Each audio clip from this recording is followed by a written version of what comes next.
testament de Jean-François Champollion. Jean-François Champollion a bien vu que les Égyptiens étaient des Noirs.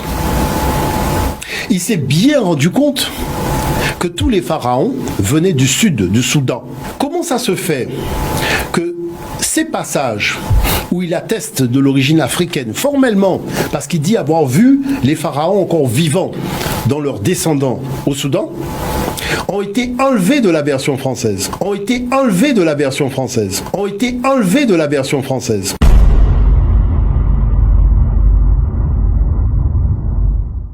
De retour dans ce jeudi anthropologie avec Nusere Kalala Omotunde. Avant la coupure pub, justement, on développait sur Cheikh Anta Diop qui était taxé d'imposture par certains égyptologues. Et visiblement, Cheikh Anta Diop qui avait sorti des thèses qui étaient adossées à des résultats scientifiques. Ces travaux ont été limite passés sous silence. Parce que justement, certainement, ils étaient vraiment justes. C'est-à-dire qu'il y avait le problème de... Il y a toujours ça, c'est-à-dire le problème de l'idéologie coloniale. C'est-à-dire que, je vais vous expliquer le problème pour que vous compreniez. Tous les peuples ont développé le savoir dans leur berceau. Tout le monde. C'est-à-dire, vous cherchez ce que les Chinois ont fait, il faut aller en Chine. Si vous voulez savoir ce que les Indiens ont fait, il faut aller en Inde. Maintenant, les Occidentaux, pour savoir ce qu'ils ont fait, techniquement, il faut aller au lac Baïkal. Le lac Baïkal, c'est la Mongolie. Le problème, c'est qu'il n'y a rien. Il n'y a plus rien. Il n'y a rien. C'est le point de départ, c'est-à-dire c'est le lieu où le groupe qui est parti en Amérique est devenu l'Amérindien, et le groupe qui a fait demi-tour devant la glaciation, eh ben, ça a donné les Indo-Européens d'aujourd'hui. Mais le problème de fond, c'est que c'est le seul peuple qui n'a pas de berceau. Vous voyez ce que ça veut dire par là? C'est un peuple qui n'a pas de berceau en tant que berceau de savoir, de connaissances et d'élaboration de références scientifiques. Quand ils arrivent en Grèce, il y a un phénomène qui est très important que j'ai voulu souligner tout à l'heure. C'est qu'il y avait des Noirs qui vivaient là. Ce sont ces Noirs-là qui ont fait les menhirs, qui ont fait les dolmens, qui ont fait tout ça. Mais ce sont ces Noirs-là aussi qui ont fait le latin. Parce que le latin est une langue bantoue. Et il faut savoir que beaucoup de linguistes européens, qui lorsqu'ils sont dans leur langue maternelle, comprennent les langages, notamment des Dogons et notamment le Kikongo et compagnie, dans leur langue maternelle. Je pense à ce professeur linguiste basque qui a avoué qu'en écoutant parler dans un documentaire les Dogons, s'est dit mais je comprends parfaitement ce qu'ils disent. Et on s'est rendu compte, vous voyez, et aujourd'hui qu'il y a des tests ADN, parce que ce qui change avec, je dirais, il y a 20 ans, c'est qu'aujourd'hui il y a eu des tests ADN. Et dans les tests ADN, on voit bien que, et les chercheurs le disent très bien, que la première occupation, l'occupation de cette période-là, du néolithique, moins 8000 et compagnie, elle est totalement africaine. Vous avez vu que quand on a reconstitué le premier anglais, c'est un noir. Vous voyez l'affaire? Ils n'ont pas osé faire les cheveux crépus. Mais ils l'ont admis quand même. Ils l'ont quand même admis. Mais est-ce que vous avez vu les débats? Mais le problème, c'est que c'est valable pour toute l'Europe. Vous allez, même en Russie, vous cherchez le premier russe, c'est un noir, hein, parce que les reconstitutions étaient faites. Vous voyez? Donc c'est là il y a un problème à ce niveau-là, qui est une espèce de volonté de puissance. Vous savez que Nietzsche parlait de la volonté de puissance de celui qui est faible. Ah ben c'est exactement le problème de l'Européen. Dans ce domaine-là, au lieu de prendre le discours de l'histoire des sciences globales et de montrer, comme on le dit à l'UNESCO, comment tous les peuples ont collaboré à l'éclosion de cette modernité que nous avons aujourd'hui, il veut absolument ramener ça uniquement à une œuvre qui serait celle des populations nordiques. Donc ça l'oblige à mentir et à falsifier. Maintenant, je vais vous dire une chose. Le maire d'Angers m'a invité dans un débat historiographique avec des historiens. Et j'arrive, je leur dis, vous savez le problème de fond dans lequel on est aujourd'hui, c'est que sur le problème de votre sincérité, vous avez des matériaux que vous utilisez, mais qui ne sont pas les vrais matériaux. Je vous prends un exemple. Prenons le testament de Jean-François Champollion. Là, c'est le scoop des scoops. Vous prenez le testament de Jean-François Champollion. Jean-François Champollion a bien vu que les Égyptiens étaient des Noirs. Il s'est bien rendu compte que tous les pharaons venaient du sud, du Soudan. Et il a écrit. Et il y a un moment, il dit « J'étais sous la tente et j'ai vu rentrer Ramsès II. » D'accord ? ça se fait que ces passages où il atteste de l'origine africaine, formellement, parce qu'il dit avoir vu les pharaons encore vivants dans leurs descendants au Soudan, ont été enlevés de la version française. Mais quand vous allez prendre la version qu'il y a dans la bibliothèque du Congrès aux États-Unis, vous retrouvez toutes les pages que les Français ont enlevées chaque fois que Jean-François Champollion attestait de l'origine africaine des Égyptiens anciens. Bon. Mais la chose, c'est que quand vous voyez les faciès de l'époque tinnite, franchement, vous voyez des faciès bantous. Et je vais vous dire une chose. Un jour, j'étais à l'université de Toulouse quand un historien juif m'a dit « Monsieur Omotunde, comment peut-on affirmer que les Égyptiens anciens étaient des Africains et qu'ils étaient noirs ?» Je lui ai dit « Je vous écoute ». Et ce monsieur a dit « Ils avaient des pommettes hautes ». Vous savez, quand vous faites du dessin, il faut dessiner le visage des gens. Donc les traits, c'est pour ça que Dominique Vivant-Denon, quand il dessine les statues de pharaons, tout ça, il dit ça, ce sont des Africains, ce sont des nègres. Parce que les faciès sont marqués. Quand vous êtes dans la finesse du trait, vous savez ce qu'il faut faire pour faire un sémite, ce qu'il faut faire pour faire un Européen, ce qu'il faut faire pour faire un Africain. Et au niveau de cette finesse de trait, on voit bien que là, on a affaire à un Africain. Mais je voudrais vous montrer un document, le document numéro 3, où il y a eu un documentaire qui est très ancien, qui parlait justement de la couleur de peau de Toutankhamon. C'est important de prendre le temps de voir ce que disait ce monsieur à l'époque déjà. On part pour le Et il fait parler chez Kanta Diop d'ailleurs dans son documentaire.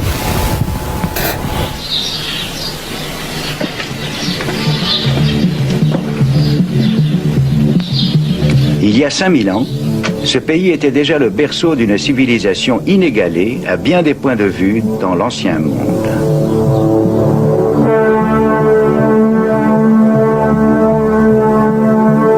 Ici commence l'histoire, avec l'Égypte des pharaons dans cette région d'Afrique qui était un don du fleuve Nil. Dans ces dédales gigantesques et cependant harmonieusement proportionnés, il devient facile d'imaginer que l'on est entré dans un monde construit par les dieux. L'Égypte des pharaons fut la plus grande, la plus ancienne, la plus inventive de toutes les grandes civilisations de l'Antiquité, et elle a prospéré pendant 3 millénaires. C'est un modèle, un exemple pour les autres peuples, proches ou lointains. Mais où sont ses racines, ses origines, son point de départ ?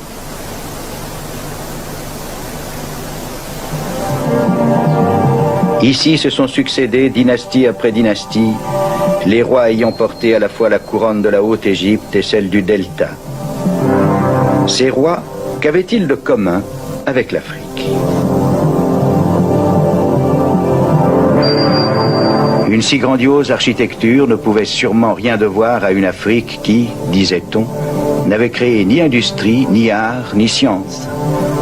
Comment cette grande hiérarchie de dieux et d'esprits pourrait-elle avoir un quelconque rapport avec les marmonnements superstitieux des peuples noirs de l'Afrique centrale ?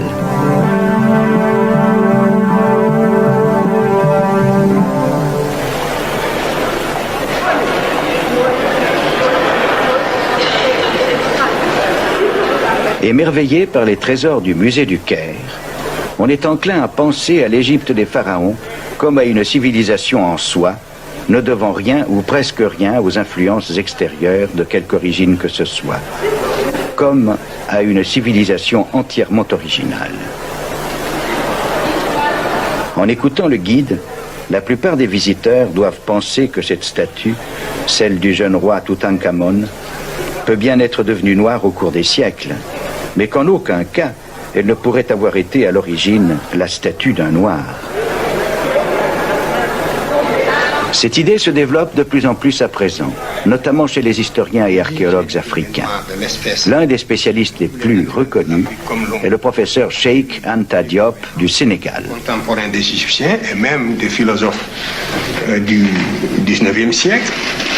Voici, dans le tombeau de Ramsès III, au XIIe siècle avant Jésus-Christ, les 4 races connues des Égyptiens représentées sur le même plan. Ici, vous avez l'Égyptien, le type générique de la race. Donc, ici, c'est le type générique de l'Égyptien. Ce n'est pas tel ou tel Égyptien en particulier, mais c'est le type général de l'Égyptien qui est représenté ici, en noir charbon, si je puis dire, avec toutes ses particularités ethniques. Et sur le même tableau, vous avez le type indo-européen représenté également, avec toutes ses différences par rapport au type égyptien, du point de vue de la couleur de la peau et du point de vue du vêtement. Et ici, vous avez les autres Africains qui habitaient à l'époque l'intérieur du continent représentés de la même façon que les Égyptiens.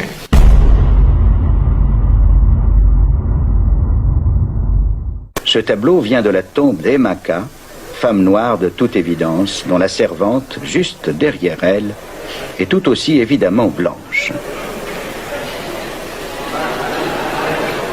Les enfants royaux étaient donc souvent noirs, eux aussi, comme le roi Sénusret, portant ici la couronne blanche de la Haute-Égypte.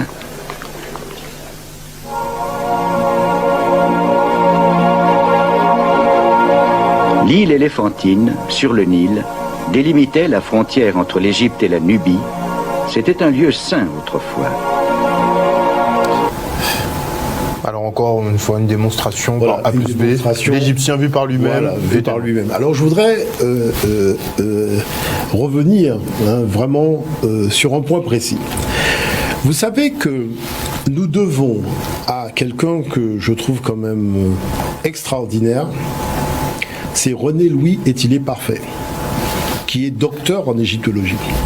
Et je dirais c'est lui qui m'a vraiment permis d'asseoir non seulement l'image, mais l'ossature de l'Institut Africamat que nous avions monté à Paris. Vous savez que lorsque Diop a commencé à parler des Égyptiens anciens, par réflexe, on a commencé à accumuler de la documentation, mais on n'y lisait pas les hiéroglyphes.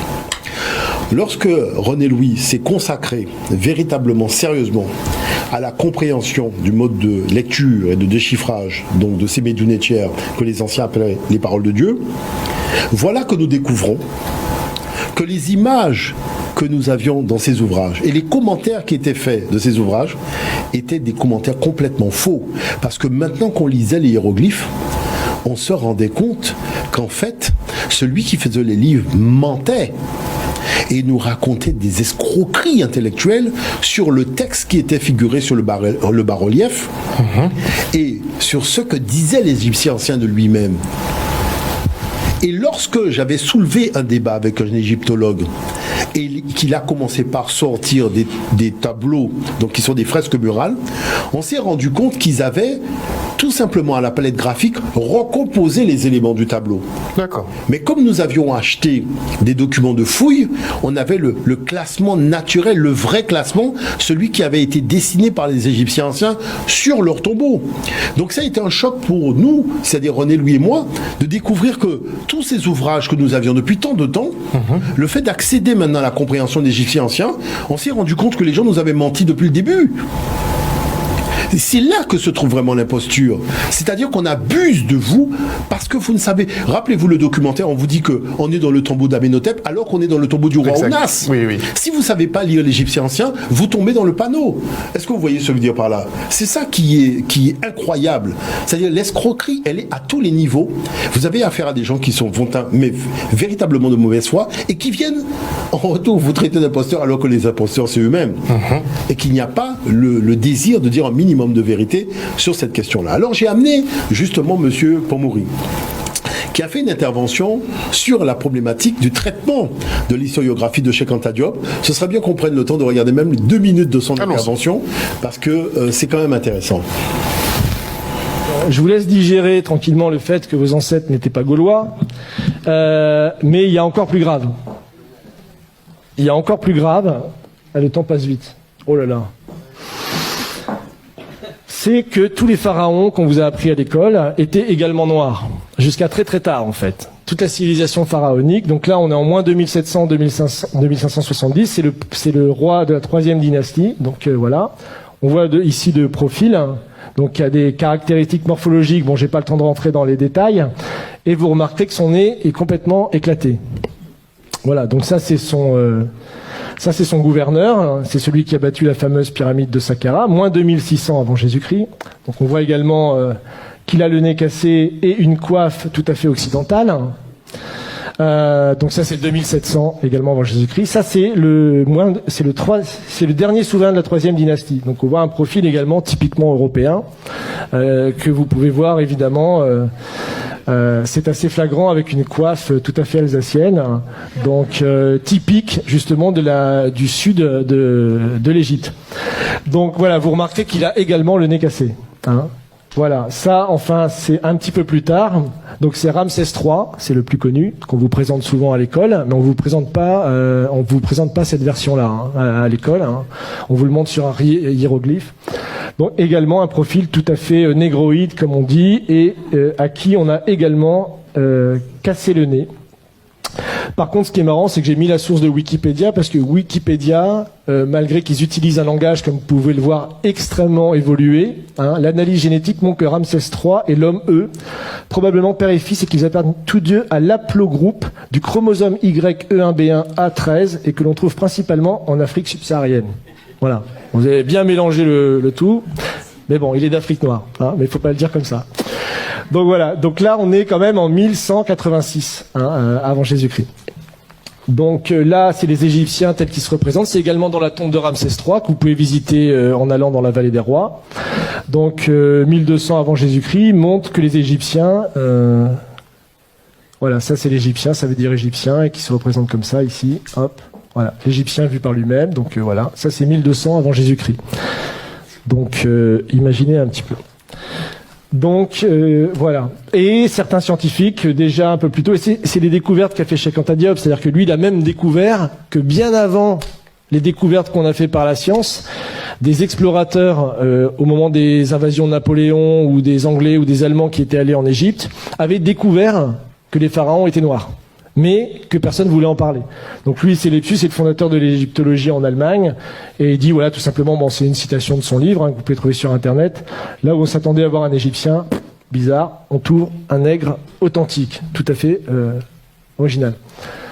Donc ça, bon, j'ai pas le temps, c'est une icône byzantine du XIe siècle qui montre le roi Salomon allant visiter le pharaon noir, qui est très caractéristique.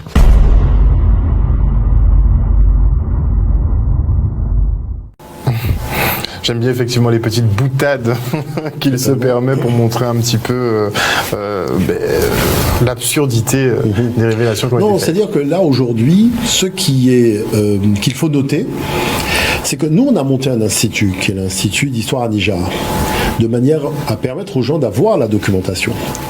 Et que je pense que les jeunes, surtout, doivent comprendre qu'ils ne peuvent pas rester passifs devant de telles attaques, devant un tel comportement éhonté qui a pour vocation véritablement de nuire à la vérité et de créer des antagonismes entre les peuples humains. Et qu'il faut arriver à tourner la page de cette raciologie. Et qu'aujourd'hui, les matériaux historiographiques que nous disposons ne valident pas les thèses racistes. Il faut bien le comprendre. Et que la chose qui est extraordinaire, c'est qu'on ne remet pas en question l'intelligence occidentale. Mais on dit simplement que quand on raconte l'histoire de telle ou telle science, l'histoire de tel ou tel objet, il ne faut pas oublier de mentionner l'Afrique. Je prends par exemple, j'étais en discussion avec un monsieur en Afrique du Sud, je lui disais, est-ce que vous savez que la cornemuse est une invention de l'Afrique ? On a trouvé des cornemuses en Égypte. Est-ce que vous voyez ce que je veux dire par là ? Le pigeon voyageur, c'est une invention de l'Égypte noire pharaonique. C'est-à-dire que vous avez beaucoup le bowling, toutes ces choses-là qui existent, là, le couteau, la fourchette, des choses même comme le scalpel ou la chirurgie. Ce sont des choses qui viennent de l'Égypte noire pharaonique, de l'Afrique noire pharaonique. Il faut savoir que aucun noir n'a jamais appelé son pays Égypte. C'est un mot grec. Les gens appelaient leur pays Kemet ou Kemiu. Et Kemiu, comme disait René Louis Tillet, la seule façon de traduire ce terme, c'est le pays de ceux qui sont noirs. Voyez, la terre noire, c'est traduit par la terre noire. Il n'y a pas de terre noire, parce que le Newt, qui est le déterminatif, quand vous faites Newti, ça veut dire les citadins, ça ne veut pas dire les terriens. D'accord. Mais comme c'est une science qui a été bâtie à l'époque de la raciologie idéologique des Lumières, on tente de donner à tous les termes litigieux une connotation occidentale qui arrangerait leur thèse. Mais un jour viendra où tout ça sera tout simplement mis à mal par je dirais une jeunesse aussi d'égyptologues occidentales qui va à un moment décider de régler définitivement cette question. En tout cas, nous, en ce qui nous concerne, c'est quelque chose qui a été réglé. Nous sommes revenus là-dessus parce qu'il y a eu ce débat à la télévision, ce reportage, mais on a déjà beaucoup avancé, puisque le problème ne se situe plus là aujourd'hui, mais tout simplement de bâtir nos humanités classiques africaines. C'est là où se trouve cette réalité. C'est ce que nous faisons à l'Institut d'Histoire à Nijar. Voilà. Merci beaucoup, Nusere Kalala Omotunde.